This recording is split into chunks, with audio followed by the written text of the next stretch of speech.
Hey everyone and welcome. Today I'm going to show you how to open a Revolut account in Italy. Let's get started. After opening the app, choose the country Italy and then type a number.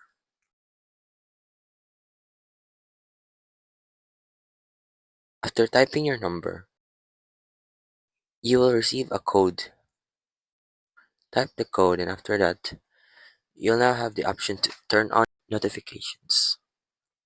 Then have the options to choose your country, your home address, and you enter your name, your date of birth, and your email.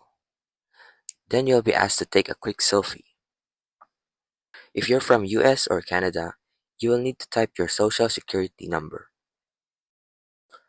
After that, you'll need to choose the options in what do you want to use Revolut for.